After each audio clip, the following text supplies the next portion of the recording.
Every time I have faced a situation in my life where I have felt completely powerless, you know what I mean? Where you feel like you just don't have any choices, where you feel like you're on a road and you don't get any exit signs, you don't get any options. But what if what wisdom has showed me is true? That out of every single moment in time, there are dozens, hundreds, often more timelines. And that timelines are like branches. They can be nourished and strengthened. They can be undernourished and weakened. And that we can actually work with our lives to consciously prune and nourish timelines. And what if humanity is growing collective timelines? That our personal timeline is actually woven into and is part of a forest of timelines, just like trees have a hidden network, a mycelium network underneath the ground that we cannot see, where trees are supporting each other and communicating and sending nutrients. What if each of our individual lives is a part of a network that extends ultimately to the human family? And that when we consciously work with our own timelines, we are also making a contribution to us all. So here are 3 things that wisdom has taught me ever since I started consciously dedicating my life to wisdom from the age of 13. And nudge, nudge, wink, wink, you can probably tell that it's been a while. So these 3 things are harvested from many moments, from many dramatic changes. Probably the one that comes to mind the most stuck I have felt around finances, where I really felt like I was on a path that I couldn't get off, that the timeline that I was on was so fixed, causing myself and my very young family at the time, 2 young daughters, a lot of suffering. And what I learned from that experience and what I harvested as wisdom from that experience was these 3 things that I have used ever since that have helped me to get unstuck and to create entirely new pathways for myself. The first thing that wisdom showed me that we need to find inside of ourselves in order to weave new timelines or to strengthen new possibilities and new futures is a yes. Now, what do I mean by a yes, and how can you apply this if this speaks to you? Picture this. I was sitting upstairs in a loft room. My young family, my then husband and I were being housed by friends of ours because we were in a state of trauma. We had recently, 3 weeks before, been subject to a home invasion, armed robbery. Fortunately, my children were fast asleep.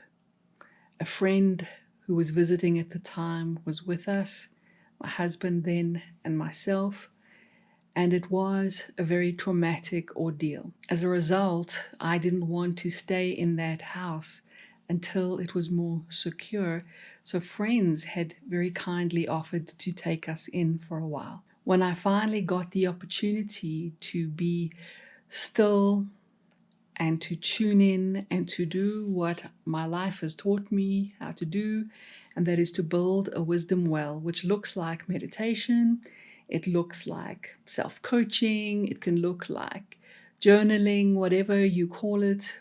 Wisdom doesn't mind what we name it. For me, it looks like dedicating perhaps 20 minutes to an hour to focus on digging my inner well, which means being raw and real with myself, not trying to be spiritual.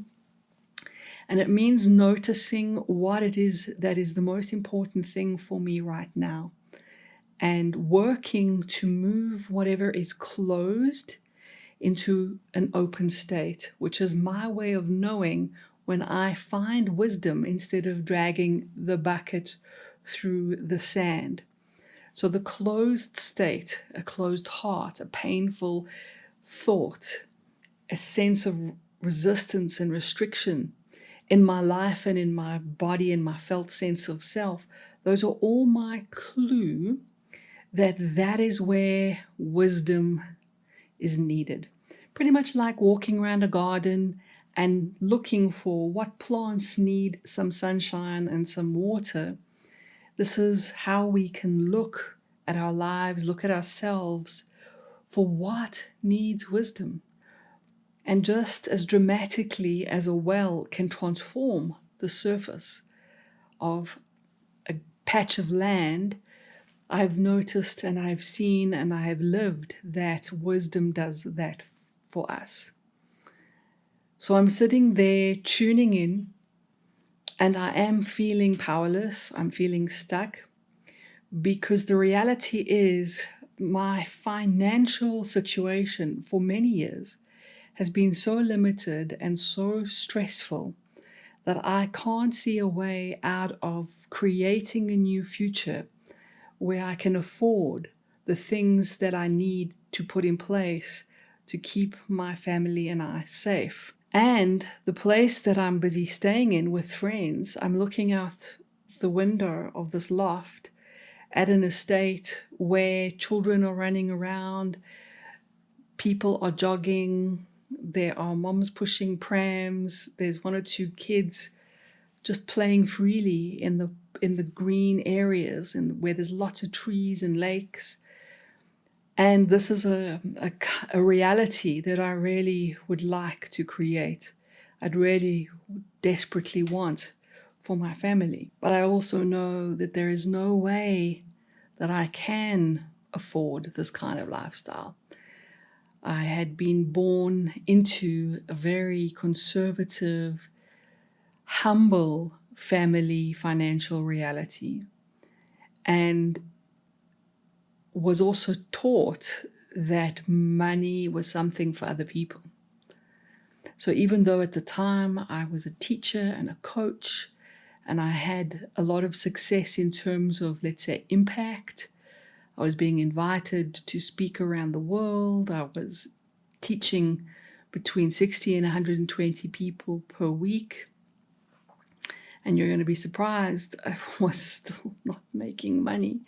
I was still really struggling, and I almost didn't know what it was like to not struggle financially, to not be behind on bills, to not worry about my home being repossessed by a bank. So as I tuned in, which means as I set my intention to tune in deeper than the noisy surface mind, to go deeper than the thoughts that were causing more and more torture chamber constriction of fear. And you know how the mind can just recycle the same thoughts again and again, but still give us no real solution? That I knew wasn't going to work. So slowing down into a more meditative state, 5 minutes of just being very present, of being a kind friend to whatever feelings and fears were showing up, being honest with myself, and then listening for quiet inner knowing. And I know this is going to sound pretty abstract, that intuitive feeling, that sense that you will have in your life, but perhaps not be able to always consciously call on. I have learned through many decades of practice to call on this, to tell the difference between what I call wisdom, translated wisdom, and ego, fantasy, and really the quality of knowing that we can call wisdom, which is true seeing and true being, is that it opens us rather than closes us. So I am noticing what thoughts are coming to me? What insights are coming to me that bring an openness? And my desperate question, my bucket that I am sending into this inner well is, how do I create this kind of safety for my children when I don't have this kind of financial reality? The knowing that arrives surprises me, because it is simply that it is possible, but that I need to say yes. Say yes to a new timeline. Say yes to a new future. And the quality of this yes is that it needs to be sincere, because casual, half, 50% yes is not enough. And this yes needs to be fully aligned from head to heart to gut, all the way through, as if we're getting a yes, yes, yes. And this kind of yes, we feel it as clarity in the mind. We feel it as a yes from the heart. And we feel it from a yes from our very being, from our sense of who we are. And what is being shown is that until we give that yes, and until we can, and I'm going to just say, find a real yes for a change, for a new path, for a new possibility, a 60% yes, a 50% yes, even an 80% yes is going to keep us nurturing more than one timeline. And if you think about it, in the past, when you have been able to make a commitment to a change, perhaps it's been a lifestyle adjustment. It could be committing to drinking more water in a day or sticking to an exercise program. Enthusiasm and initial commitment is different to a yes. It could be a tentative, well, yes, because I have to, or yes, because I should, or yes, I hope, but I don't really think this is something I deserve. If there's like a yes in the mind, but no yes in the heart, if there's a no in the gut, if we don't have this through and through sense of yes, then it's not enough to nurture a new timeline and to stick to it. True? So there's one more piece to this yes, because amazingly, you'll hear me teach this a lot. One of the primary tools that I use is open versus closed. Okay, so I mean open as in light and free and expanded, a comfortable feeling. And I mean closed by a tight, heavy, constricted sense, which the mind can feel as a density, the heart can feel, and our sense of gut, or just an overall feeling. If we say, this is how I'm feeling, this is how I'm experiencing, this is how I'm just noticing and knowing my reality right now. So here's the thing about a true yes. An aligned yes has an openness to it. It could feel strong. It could have a solidness about it, but it's not a contracting yes. See if you can tell the difference. I can say yes, but from a closed state. It's like yes, and my tone will give it away, because our body language and our tone actually conveys and communicates to other people whether what we are saying is coming from open or closed, which is very important, by the way. But if I say yes, but there's a closeness, yes, yes, yes, yes, yes, or yes, yes, the reluctance, the energy, the tone, the body language, we can almost tell. But what's more important for us to notice when we say yes, when you say yes, is your yes open or closed? Because you get that closed yes, very closed or slightly closed, and then you get an open yes. Yes. You feel the difference? Can you tell? Can you guess? Can you imagine the difference? yes from an openness. It's like opening the pipe for the river. It's like opening the path, and that is what strengthens timelines. Now you've said yes, or you more likely have found a yes. So you want to make a change. You want to call a change into your life. You want to nurture a new path. You want to move out of stuckness. So you sit and you ask yourself, what do I really, really want?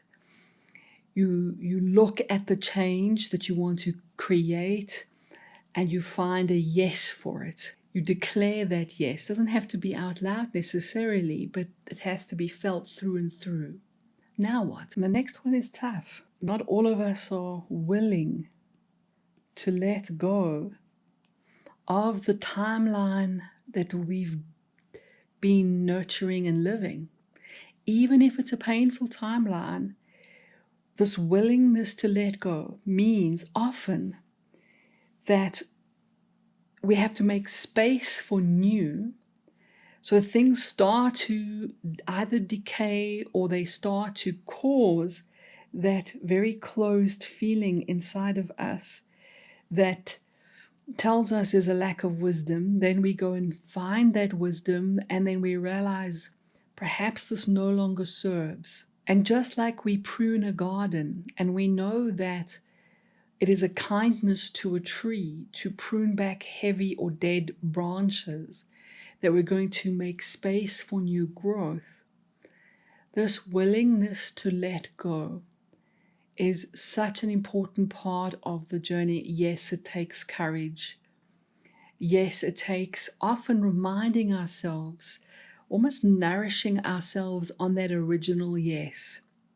Finding it again and again and again when we need it to face the changes that may happen externally once we've said yes, once we've said that and found that yes, but it also may be created because we close doors and we open new ones and we let go of things that no longer serve us. One of the hardest things to be willing to let go of is identity. Way back then, I did not realize that my yes was going to be so complete and total. On that day, on that Wisdom Well tune-in day when I had said yes, I had seen and I had felt that it was a 360-degree yes that I was saying yes to, that it was a complete change, that in order to have this new timeline and this new reality,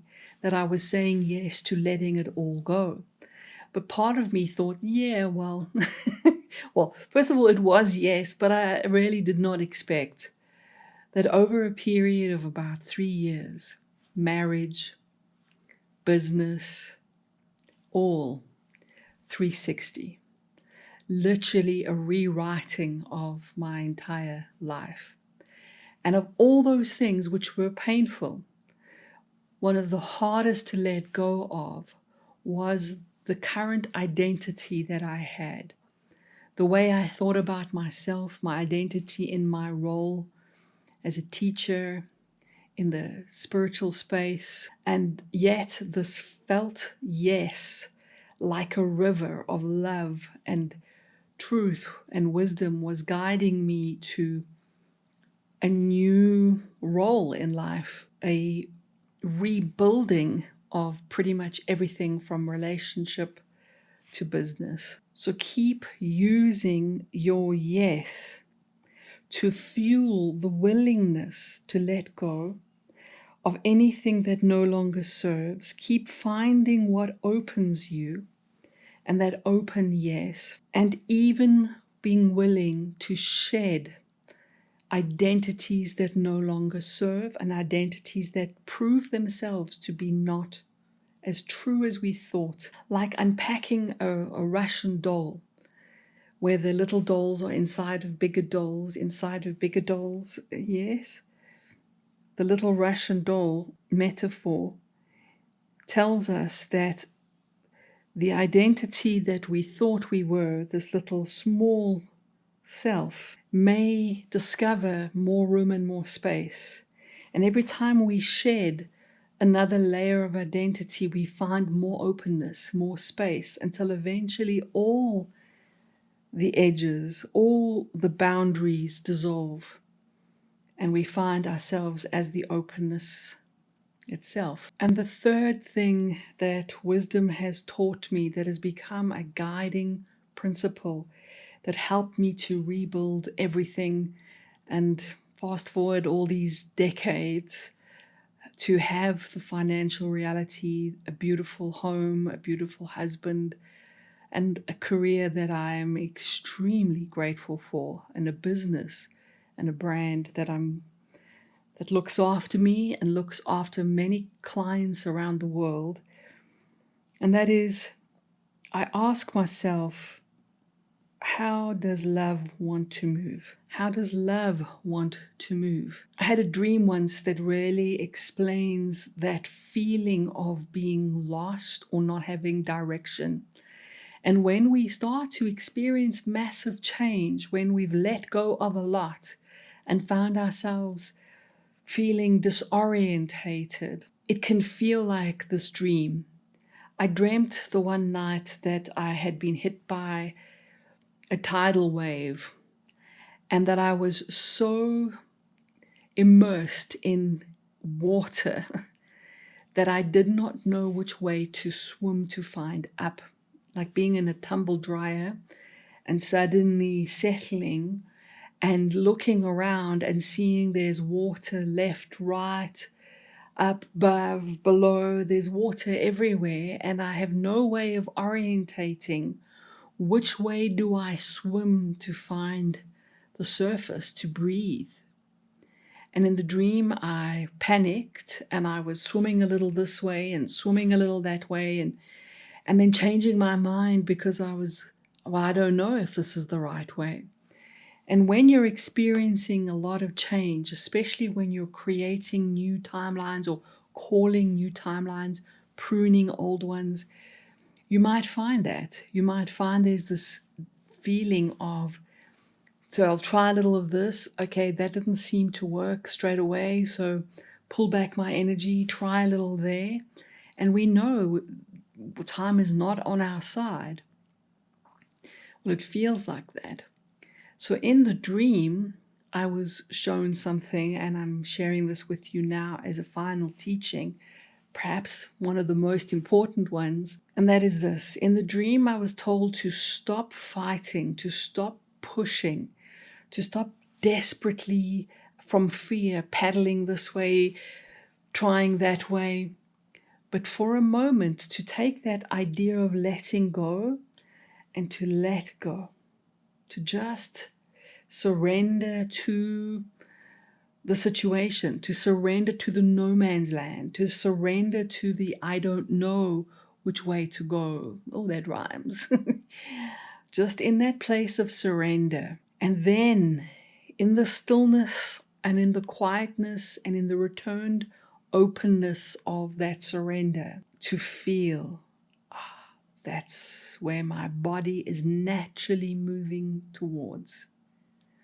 To find direction in a gentler way, to find direction without force, to listen to the gentle movement, and then to add power to that, to put our full weight behind that, and to break free from that time in our lives. And the question that helps me to find that natural, true north, that direction every day, is, how does love want to move? Love not as a romantic love. Love that feels, when wisdom shows me that it is very much how life is made and what life is made of.